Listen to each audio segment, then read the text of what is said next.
Hi guys, இன்றைக்கி நம்ம வந்து டேஸ்ட்டாக எப்படி வெங்காய பக்கோடா செய்கிறதுன்னு பார்த்துடலாம். அதுக்கு கொஞ்சோண்டு நான் வெங்காயம் கட் பண்ணி வச்சுருக்கேன். அது கூட கடலை மாவு, தேவையான அளவுக்கு வத்தல் தூள் ஆட் பண்ணிக்கிறேன். நீங்களும் காரத்துக்கு ஏற்றாப்பில் ஆட் பண்ணிக்கோங்க. நான் 1 ஸ்பூன் போட்டிருக்கேன்.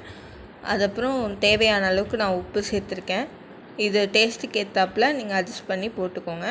அதுக்கப்புறம் கருவேப்பிலை சேர்த்துருக்கேன். அது கூடவே ஜீரகம் கொஞ்சோண்டு சேர்த்துருக்கேன். இப்போ வந்து நெய் சேர்க்குறேன். நெய் வந்து எதுக்குன்னா, இது நல்லா சாஃப்டாக வரும். அப்புறம் மசாலாலாம் நல்லா பைண்ட் ஆகும். அது கூட வந்து நான் பெருங்காயத்தூள் சேர்த்துருக்கேன். அது நல்லா டேஸ்ட்டை கொடுக்கும். இந்த மாதிரி நல்லா பிணைஞ்சிக்கோங்க. நல்லா கலர் வர வரைக்கும் நல்லா அப்படி பிணைஞ்சிக்கோங்க. இது வந்து பக்கோடா பதத்துக்கு இருக்குது. இப்போ நல்லா எண்ணெய் சூடானதும் கொஞ்சம் கொஞ்சமாக இதுக்குள்ளே போட்டு எடுத்துடுங்க. நிறையா மொத்தமாக போட்டிங்கன்னா எடுக்கிறதுக்கும் கஷ்டமாக இருக்கும். அது சீக்கிரம் வேகவும் செய்யாது. அதனால் கொஞ்சம் கொஞ்சமாக போட்டுக்கோங்க.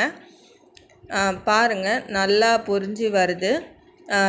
இதை வந்து நீங்கள் கடையில் வாங்கி சாப்பிட்டா அது அவ்வளோ ஹெல்த்தி கிடையாது. வீட்டிலே நீங்கள் ஹெல்த்தியாக சீக்கிரமாக பண்ணிடலாம். இதை ஒரு வெங்காயமும் இந்த கடலை மாவும் இருந்தாலே உங்களுக்கு போதும்.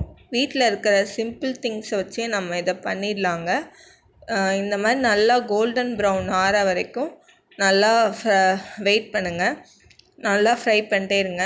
இப்போ வந்து இதை எடுத்து ஒரு பிளேட்டில் நம்ம மாற்றிக்கலாம். பாருங்கள், எவ்வளோ நல்லா டேஸ்ட்டாக பார்க்கவே அழகாக இருக்குது.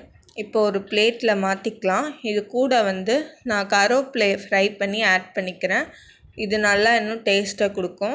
அவ்வளோதாங்க, கிறிஸ்பியான பக்கோடா ரெடி ஆயிடுச்சு. நீங்கள் ட்ரை பண்ணி பார்த்துட்டு சொல்லுங்கள் கமெண்ட்டில். சப்ஸ்கிரைப் பண்ணுங்கள், ஷேர் பண்ணுங்கள், லைக் பண்ணுங்கள். தேங்க்ஸுங்க.